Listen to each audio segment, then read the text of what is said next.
Hey guys, this is Tom Box. Happy 2022. And to 2022, let's look at a different type of banning content here. We're looking at ban errata release. Now, errata is one thing that we don't really see Konami do a lot of. I mean, whenever they do, they just like swipe the entire list and give us some fun stuff. But I think this is within their tool that they can use to make the game a bit more fun. And I kind of want to bring it to the forefront. So that's what we're here to talk about here today. We're going to pick a couple of cards on the ban list and look at various ways that perhaps we can errata it so that it can be playable back into the game, or not, because some cards just deserve to be banned forever and then get a new card release in its place. I mean, looking at Pot of Greed is pretty obvious. Every single variation of Pot of Greed have led to either it going back into the ban list regardless, like Sekka's Light. I mean, all it does is basically Pot of Greed with like, you can't play more spells, and we still found a way to break that thing. So but if you guys are going to enjoy something like this, make sure you guys smash that thumbs up and hit subscribe, ding notification bell. I really appreciate you guys for doing so. And let's bring you guys up to speed first. Now, there are many different types of erratas. There's fixing mistakes like counter, putting the icon back in, or maybe two-mouth dark ruler, just put the correct typing back into the card because it's not a dragon, it's a dinosaur. Second of all, limiting the amount of times a card can activate, such as Brio, this Red Eyes Darkness Metal Dragon. It's like it's not beyond their capacity to just really restrict your card to make it a little bit more fair. And I think this is an arsenal that they have in their tool that they can use to fix it up. You can still keep the old ones around just so in case you want to play older formats. I mean, there was that whole leak thing about, you know, Time Wizard format going back to the past. Okay, that's fine. That means your old copies have still some value because you can use it in a certain way. Okay, and then there's also adjusting the overall cost of the card, completely changing the effect of the card, so that's kind of beyond recognition. I mean, Crush Card Virus, no one's ever going to play the current Crush card because it gives their opponents so much advantage because you played it. I mean, they're not even locked into like you seeing their draws anymore, so what's the point of it? And there's even like restrictions, like adding more restrictions like Sangan, so kind of like everything's a little bit on the table as long as it retains the fundamental results of the current card effect. And just because a card got errata doesn't mean it won't get errated again. Necrovalley being the clear example of this. I'm also going to throw this out there, just because something has been errata does not really limit it from being put on the ban list. Someone in the comment section is probably already typing, "Oh my god, but Tombox, it's like Konami's too proud of the company to ban a card they just errata. It's like they're admitting that they made a mistake." To that I say, no. You gotta understand that it's all about the business and all about maintaining the game. And if there were certain cards that were made adaptable in the past and no longer is feasible in the current present, well, let's just say nothing is really off the table. Things can get errated over and over and over again, just as things can, even if they get errated or basically a newer version of the card got printed out, that card can still also be put on the ban list. Like, look at Sekka's Light. I get that Sekka's Light is not completely banned because it's essentially a Pot of Greed, because it lets you draw 2 cards, and then you can just not play any more spells. But people played it in 3s, and even in 3s it was too much, and now it's basically limited down to 1. So it's like a new Pot of Greed that will still get put in the ban list just because the essence of the card is just the same. Anyways, let's get into some of the cards. The first monster we're going to look at is going to be one of my favorites, Union Carrier. It got banned because of Drytron and Dragon Buster Whelp. Those are the key main factors of why this thing is gone.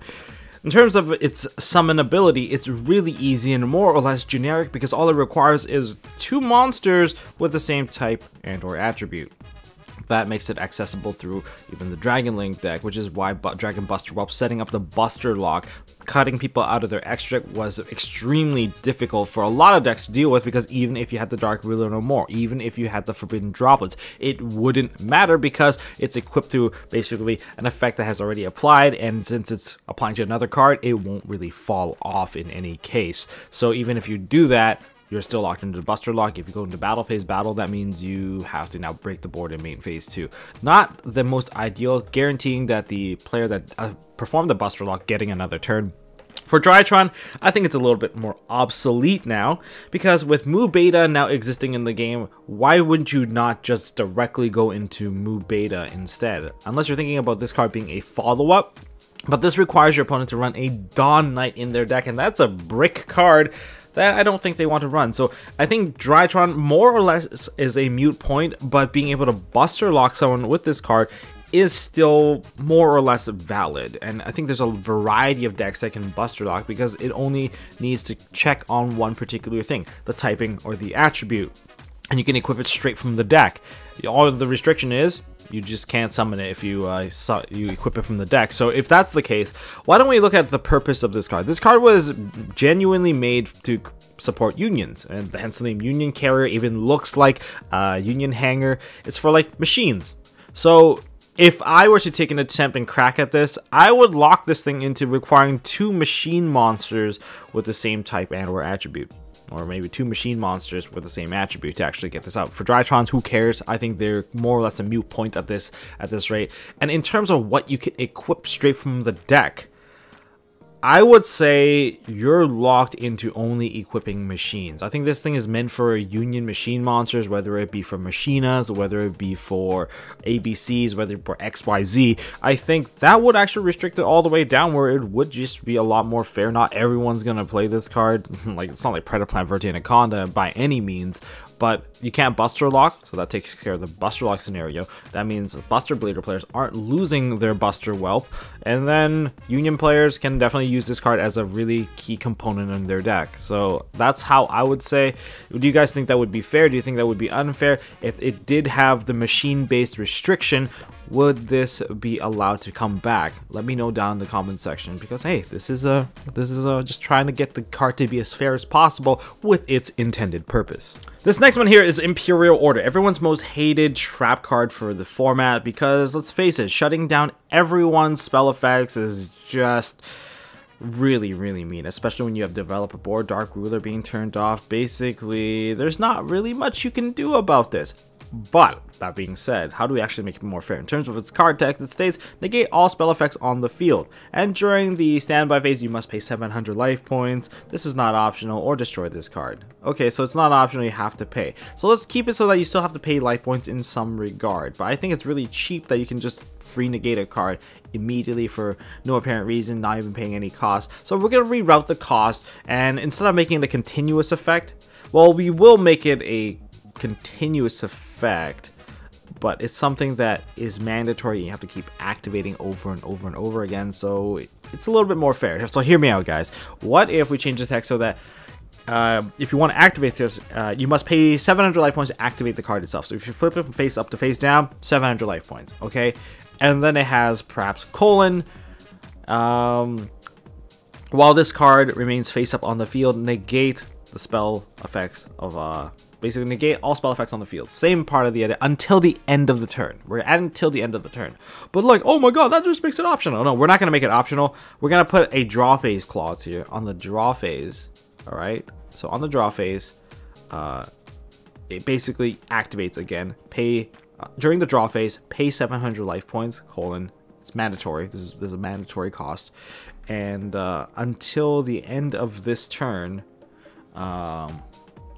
negate all face-up spells on the field. So basically you pay it, you have to pay it, and then it's like a lingering thing while this card remains face-up on the field, negate all face-up spells on the field, something like that. So that there's one opportunity for you to pop this card. For all your Mystical Space Typhoon, Twin Twist, or Cosmic Cyclone, every draw phase is an opportunity to pop it. All your quick play spells will have an opportunity to activate during that tiny draw phase window, but once you pass that draw phase window, we're back under that lock. But still, they're still paying the same amount of life points, they're still doing this and that, but then there's more opportunities for you to pop it. Is that fair, or is there other ways to circumvent around it? Leave it down in the comment section, because I think this would make the card a bit more manageable. Or do you think this card should still get banned regardless? I mean, I can see this card getting re-errated again and again, much like Necrovalley. So if they don't ban it, maybe they'd go that route, or maybe they'll just leave it as is and watch us be salty because we can't beat this card. I mean, it has a ridiculous win rate, let's just put it that way, especially when it's flipped with a full board. Oh, next one is a really broken card that everyone loves to see. The very fun dragon himself, true king of all calamities. Looking at this card, it's basically Protoss' predecessor. Arch Nemesis Protoss doesn't let you summon a specific attribute as long as it's able to destroy something. I mean, like, Protoss has like a lot of restriction. And it's also a worm too, cool. But this thing is meant to be part of True Kings, but they made the materials required to be super generic. I mean, everyone's getting a free summon here. Virtual World abused it to the ground. They can even spit out 2 of these, and let's just say it's a good game for whoever that wants to even try to play Yu-Gi-Oh! And it also stuns out cards in the hand. So the 2+ level 9 monsters, let's start with a typing restriction. We're strictly putting it down to worm. Yes, I get it. Virtual World probably also has worm. Lily is a worm. And do they have a level 9 worm? But even if they don't, they can combine it with Sword Soul. Originally, this was gonna be enough to like limit it. And like if you're playing a worm-based deck, how good could it be? Well, right now, one of the best decks in the game is a worm-based deck. So I have to keep my mouth shut on that. So that's not enough. Based off of that, if they have a worm, they can go into Chen Ying, reduces level plus, then they go into Lily, then 2 material worm. They can still do it. But they are forced into playing something like that. They're not just like gonna be like, oh, we're gonna go into a Shen Shen plus Vermilion, or Shen Shen plus like a Lily with a modulated level. Yay, we get a free VFD. No, we're gonna keep it so that specifically 2 worms required, and if you don't have 2 worms, you can't go into this guy. Okay, so 2+ worm monster. Should we make it 3? I think 3 is a bit excessive because even the True King guys will actually struggle to put up 3 of these dudes onto the field.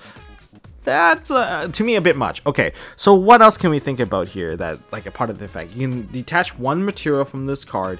What if you have to detach 2 material? All right, increase its cost. I mean, detaching 2 material to shut down someone's whole turn, I think that's pretty busted, to be honest. Okay, we'll increase the material drop, but we also have to reduce the amount of stuff that it actually stuns out. I think one of the biggest problems with this card is that it also prevents you from even attacking, and because it prevents you from attacking, you're guaranteed to kind of skip your battle phase half the time. In that regard, we'll just take away the inability to attack. We'll shut out all their effects, but they are allowed to attack. Would that be fair? Well, let me know what you guys think down in the comment section. Or maybe this thing should just rot in the Shadow Realm for the rest of days because it's just that good of a card. But I think worm restriction plus the little adjustment there in terms of like not being able to stop attacks, I think that's okay. Well, that's just my thought. Let me know what you guys think. Now, next card here, Royal Oppression. Can Royal Oppression be errata to the point where it's playable, where it's viable, and fair? I mean, this is a special summon negator. It can negate the special summon of a card and can negate an activation of effect that special summon, which is pretty good. It's basically Solemn Warning, but cheaper. And it's infinite Solemn Warning. How do we make it so that Solemn Warning isn't obsolete? And how do we make it so that it's still fair? I think, first of all, going infinite with this card is just not fair. We gotta put a once per turn clause on this. And the question becomes, how do we maintain this once per turn? Because both players are capable of using Royal Oppression. So do we make it so that each player can actually use this card once per turn? I think that's actually kind of fair if we make it so that each player can use this. But it costs 800 life points. That's really, really cheap. Do we want to alter the cost higher? Do we want to alter the cost lower? And once you use it once per turn, you can just do as many special summons as you want. So ultimately, it's like a Solemn Warning that sticks on the board. Of course, there's a weakness where you can just get the Cosmic Cyclone off the board. But this card is going to be a big problem, especially if you establish a board and then you flip it face up. I think to activate this card in particular, this is going to be another Floodgate card. Well, okay, it already is a Floodgate card, and for people to use this card, they cannot control a special summoned monster to flip this card face up. And even if they do want to use this card later on, if they flip a card that's special summoned out, basically once this card's flipped face up, like both players are going to struggle on like how they can actually use it. So basically you can't control a special summoned monster when you want to activate this card from basically face down to face up. That's part 1. Part 2 is that both players can only really use this card once per turn. Would that actually make Royal Oppression a bit more fair? I mean, it's definitely play aroundable. Like, you don't have to be like, oh man, I have like 5 special summons in my hand and that one oppression ends me. This one is going to make it so that it only trades you for one of your cards. And your opponent can't have special summon monsters. So would that make it a lot more fair? Would that be something that you're willing to let them put back into the public? Or is that still overkill?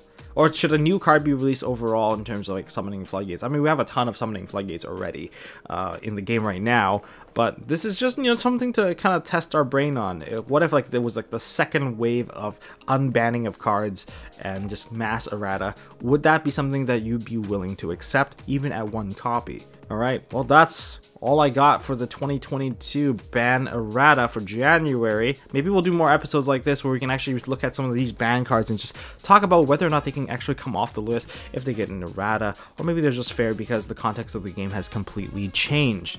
If you guys enjoyed this segment, Happy New Year. Thank you for the thumbs up, and don't forget to check out MSTmerch.com for some upcoming crazy stuff because new mats are going to be in town very soon. You guys definitely don't want to miss out, and there's going to be new sleeves coming out very soon, especially good for your travel play. The new mat, congratulations to Pazim for being the king of the feature table. You won cloth version of the mat that you guys see on the table. This is really, really nice. The colors are deep.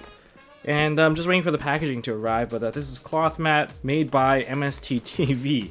So yeah, this is really nice. There's gonna be a release on this very soon, so I'll let you guys know when it does come out.